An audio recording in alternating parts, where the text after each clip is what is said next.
Assalamualaikum warahmatullahi wabarakatuh. Salam hijau, salam hidroponik bagi saudara-saudaraku dimanapun Anda berada. Pada kesempatan kali ini saya ingin berbagi pengalaman, ingin mengulas, ingin membongkar apa itu pupuk Merauke Vitoflex ya. Di sini pupuk mikro majemuk kemasan 2,5 gram begitu. Dan akan kita bahas bagaimana cara pengaplikasiannya dan ini diperuntukkan bagi tanaman yang seperti apa. Namun sebelum saya membahas, saya ingatkan terlebih dahulu, tolong jangan di skip videonya agar pesan yang ingin saya sampaikan bisa diterima secara utuh. Dan juga yang belum subscribe silahkan untuk subscribe untuk berkontribusi ke channel ini agar bisa lebih berkembang lagi. Dan bagi teman-teman yang sudah subscribe, saya ucapkan banyak terima kasih. Share kepada yang lain apabila video-video saya ini dinilai atau dianggap bermanfaat. Kita kembali ke sini. Saya ceritakan dulu kenapa saya itu ingin membongkar-bongkar ini. Sudah sekitar 4 hari saya tidak upload video karena kesibukan saya. Ini pun saya pinjam ruangan. Saya nunut wifi karena besok saya ada amanah yang harus saya kerjakan untuk bantuan sosial dari perantau di Jakarta di desa saya. Kebetulan saya diamanahkan, jadi hampir 5 hari ini saya ngurusin itu, dan itu amanah harus saya jaga, harus sesuai dengan apa yang diamanahkan. Jadi sampai 4 hari ini saya tidak bisa upload video melihat perkembangan kangkung saya itu seperti apa sekarang, baknya bagaimana. Tak tinggal 4 hari itu enggak tak lihat belas sama sekali, entah mati, entah hidup atau entah apa.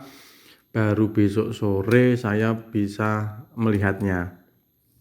Orang rumah juga tidak memberikan kabar tentang hidroponik saya. Semoga baik-baik saja di sana. Nah, intinya begini. Saya itu kan kemarin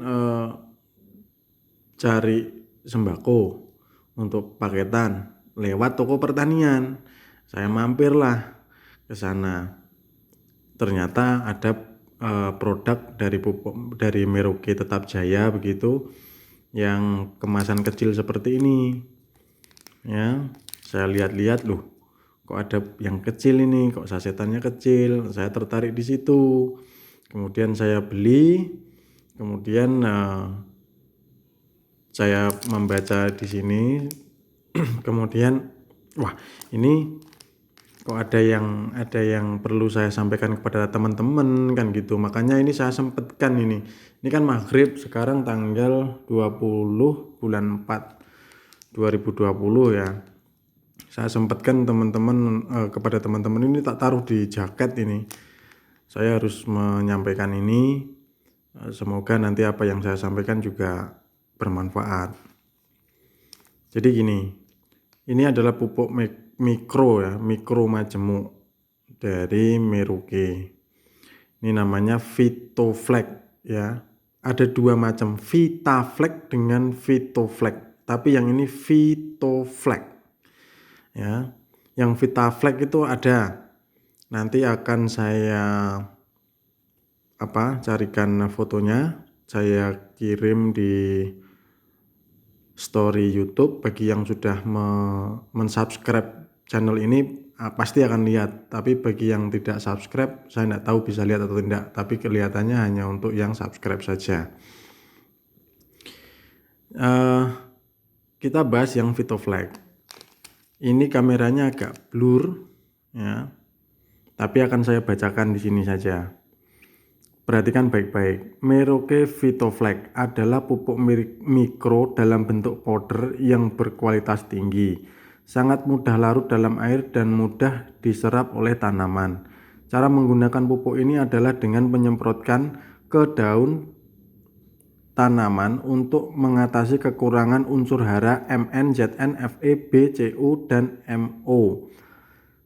sebagai faktor pembatas pada tanaman dalam meningkatkan hasil dan kualitas produksi tanaman sayuran, buah-buahan, tanaman perkebunan, dan tanaman pangan yang lain. Merauke Phytoflex aman diaplikasikan bersamaan dengan insektisida, fungisida, dan pupuk daun lainnya. Unsur hara ada mangan, Fe, ya, besi, ya, tembaga, Cu, molybdenum atau Mo. Ini kadarnya ada ya, 7%, 2,5. Kalau kameranya jelas gitu ya maklum lur, yo kamerane sing penting yang penting apa yang saya sampaikan jelas ya, suara saya jelas. Bla bla bla di sini adalah kandungannya, tapi nanti ada yang unik. Kemudian dosis anjuran 75 sampai 100 gram per hektar, 25 gram per 200 liter atau 1 drum, 2,5 seperti ini, satu saset ini 2,5 ya. Itu untuk 200 liter atau satu tangki knapsack atau sprayer itu loh yang digendong itu yang 20 liter. Interval penyemprotan 2 minggu sekali ya. Di sini cara penggunaannya sama seperti Gandasil ya kan. Gandasil D itu kan juga disemprotkan, ini juga disemprotkan. Nah tapi ada bedanya, ada bedanya. Saya lanjut dulu. Ada kode tanggal produksi ya kan, produksi tahun 2019 ini kayaknya. Kemudian masa edarnya 3 tahun. Kemudian nomor pendaftaran Kementan ini ada. Kemudian negara pembuat itu Cina.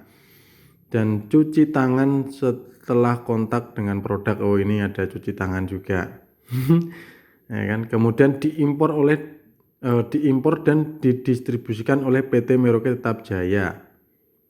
Nah ini kita jadi tahu ternyata Merauke Tetap Jaya yang digunakan untuk AB-Mik itu juga sama impor dari Cina. NPK 1616 itu juga impor dari Cina, ya kan, atau Rusia gitu kan, dari negara-negara yang memang pintar mengolah zat-zat atom nuklir gitu kan. Dia misah-misah antara mangan, besi, tembaga dan lain sebagainya. Memang mereka negara-negara ahli di bidangnya. Oke, dari pupuk ini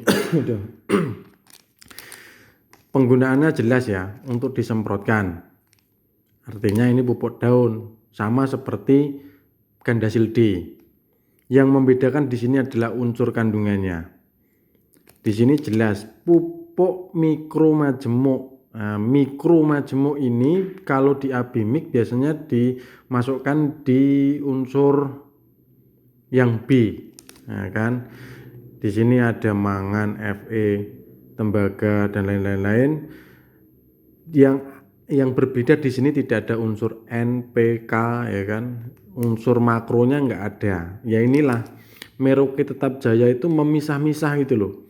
Kalau NPK 1616 dia itu kan sudah lengkap. Ada unsur makronya, ada unsur mikronya. Nah, ini cuma mikronya. Nah, lalu untuk apa Mas kalau memang hanya makronya kok bisa? Nah, biasanya di situ kalau kita melihat tanaman kita mungkin akarnya itu kurang, pertumbuhan akarnya, kemudian bunganya, kemudian itu kan ada. Oh, kalau kekurangan unsur mikro itu akarnya kurang cepat, pertumbuhan akarnya dan lain sebagainya itu ada. Cari di Google lah ya, cari di Google. Kalau kekurangan unsur mikro, hara mikro itu seperti apa, kekurangan zat besi itu tanamannya seperti apa. Lah ini solusinya seperti ini, karena di sini tidak ada unsur NPK. Mungkin kalau NPK-nya sudah cukup, tapi zat-zat yang lain itu tidak mencukupi, ya ditambahkan ini sebagai pupuk tambahan. Sekali lagi ini juga pupuk tambahan karena disemprot ke daun atau pupuk daun kan gitu.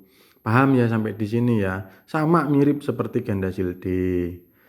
Nah, Apakah harus menggunakan ini? Ya enggak, tergantung lihat situasi. Kalau memang tanaman kita sudah menggunakan abimik tapi tetap saja pertumbuhannya mungkin melambat, semprotlah pakai ini. Pakai gandasil bisa enggak Mas? Bisa. Kalau gandasil kalau gandasil D itu kan sudah lengkap, ada unsur NPK, ya kan? Seperti NPK 1616 gandasil D itu sama, zat kandungannya sama. Yang membedakan itu kalau NPK itu diserap melalui akar, batang baru daun, tapi kalau gandasil D itu langsung ke daun, langsung ke dapurnya gitu loh. Ibarat kita mau masuk ke rumah, kalau NPK itu harus lewat gerbang, kemudian pintu rumah, kemudian baru masuk ke dalam, baru ke dapur. Tapi kalau gandasil D itu nggak usah lewat gerbang, nggak usah lewat pintu, langsung aja ke dapur gitu loh maksudnya. Ini juga sama, ini langsung ke dapur. Dapurnya daun itu mana? Dapurnya tumbuhan itu mana? Ya daun gitu loh. Nah, ini disemprot, ya kan? Nah, perbedaan dengan Vitaflex itu, kalau Vitaflex itu dia harus diserap dengan melalui akar. Jadi dia dijadikan satu dengan unsur-unsur NPK. Ya, biasanya yang meracik abimik itu dia pakai NPK, kok pakai NPK, pakai Vitaflex untuk dijadikan dijadikan komposisi di larutan yang B kan gitu. Biasanya yang A itu ya unsur makronya NPK. Biasanya kalau Merauke itu ada kalnit, ada lupa kalnit, kemudian kalsinit, wah semacam-macam yang kal gitu biasanya dari masuk ke A. Tapi kita mau bahas yang Vitoflex ini. Jadi teman-teman, apakah Vitoflex itu bisa digunakan untuk di luar hidroponik? Bisa, karena saya tadi tanya kepada yang punya toko pertanian itu, lihat di sini yang menggunakan apakah yang hanya menggunakan hidroponik? Enggak Mas, ini digunakan biasanya sama petani itu dikombinasikan malah dengan gandasil D. Fungsinya untuk apa kombinasi itu? Untuk menambah kadar ini tadi, unsur mikro tadi. Efeknya baik untuk tanaman, secara pertumbuhan dan produktivitasnya meningkat kan begitu. Dan irit ini harganya 5.000 kalau satu, tapi kalau beli banyak beda, sekali lagi beda wilayah, beda toko, beda juga harganya. Jadi kita bongkar lah supaya teman-teman itu tahu, jangan gini ya, mohon maaf loh ya, jangan lantas kalau hidroponik itu pakai abimik, enggak. Tapi apakah saya juga menyarankan untuk beralih kepada NPK 1616? Tidak ya. Yang saya maksudkan dalam video saya itu, tetaplah pakai abimik apabila teman-teman itu tidak merasa keberatan dari segi harganya dan aksesnya. Kalau teman-teman mudah, pakai abimik. Tapi kalau teman-teman kesulitan seperti saya yang ada di desa, mohon maaf, saya tidak menggunakan abimik tapi NPK. Lah, saya melakukan uji coba tadi bahwa menggunakan NPK dan lain sebagainya tadi, gandasil dengan pengaplikasian disemprot, dan saya buktikan berhasil. Itu sebagai inspirasi kepada teman-teman yang kesulitan gitu loh, yang kesulitan mendapatkan abimik, yang mungkin dirasa harganya tidak terjangkau, akses untuk mendapatkannya sulit, kalau harus beli online berat di ongkos kirim dan lain sebagainya, ya kan. Saya hanya memberikan alternatif saja. Dan kalau teman-teman menggunakan NPK kok masih menguning dan lain sebagainya, lagi-lagi kalian harus praktekkan.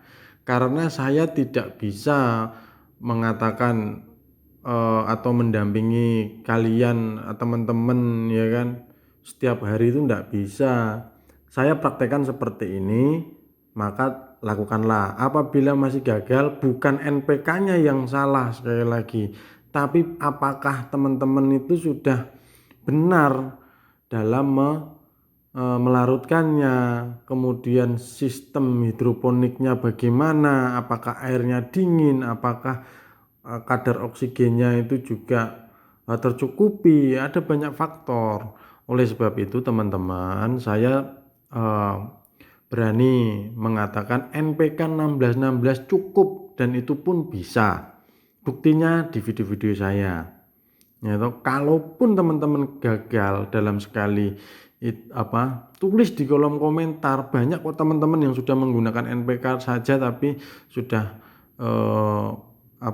berhasil gitu loh. Jadi teman-teman tetap semangat ya kan dalam berpraktek. Gagal ulangi. Lu memangnya saya menggunakan NPK sekali jadi gitu lah? Enggak. Guru saya mengatakan trial of error. Artinya kegagalan lakukan lagi sampai kamu bisa. Padahal kegagalan saya hanya sepele, NPK-nya sudah larut, semuanya sudah saya yakini itu bisa terlarut 100%. Ya ternyata airnya panas. Ternyata pompanya mati.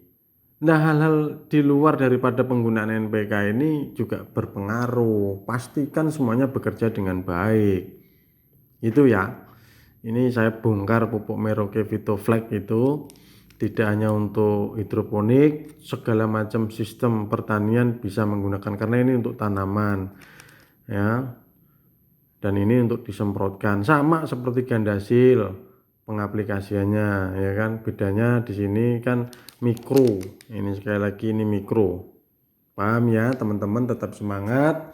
Apabila ada pertanyaan silakan ditulis di kolom komentar. Kalaupun saya tidak bisa langsung merespon, silakan teman-teman yang lain yang sudah punya pengalaman menggunakan VitoFlex silakan berbagi pengalaman. Apabila teman-teman memiliki pengalaman yang lain silahkan ditulis untuk kita berbagi pengalaman. Bagi yang baru melihat video-video saya, scroll ke bawah kolom komentar itu. Di situ ada pertanyaan-pertanyaan yang mungkin bisa menjawab apa yang akan teman-teman itu tanyakan. Jadi tidak ada pertanyaan yang terulang. Ya kan? Sekali lagi saya berdoa kepada teman-teman untuk bisa sukses dalam belajar berhidroponik di rumah. Tetap di rumah saja, jangan lupa cuci tangan sebelum menyentuh wajah ya kan. Sekali lagi ini waktu-waktu emas untuk kita belajar hidroponik karena tahun 2021 nanti akan terjadi ledakan yang namanya kunjungan pariwisata. Setelah sekian lama orang itu di rumah, pastilah mereka ingin melepas yang namanya kepenatan itu dengan berwisata. Orang piknik tidak makan tidak jajan itu mustahil, pasti mereka jajan, mesti mereka mampir di restoran, di rumah makan, di warung makan. Nah, dari mana warung makan, rumah makan, restoran itu mendapatkan bahan untuk mereka masak dan sajikan untuk wisatawan? Ya dari petani. Ya kan, lah kita itu petani, meskipun rumahan kita bisa menyuplai itu apabila mulai saat ini kita belajar hidroponik ya. Tetap semangat, gunakan waktu yang pas ini untuk kita belajar. Masih ada beberapa hari atau bulan ke depan untuk kita belajar dan akan kita mulai untuk melangkah yang lebih besar lagi skala kita, sehingga nanti kita bisa bersaing di pasar secara profesional. Selamat berkarya teman-temanku ya. Salam untuk keluarga keluarga dimanapun Anda berada ya. Pokoknya jaga kondisi, jaga kesehatan. Saya berdoa untuk teman-teman semua yang subscriber channel ini yang mau berbagi pengalaman di sini. Saya doakan kita mendapatkan perlindungan dari Allah Subhanahu wa taala tentang menghadapi wabah ini.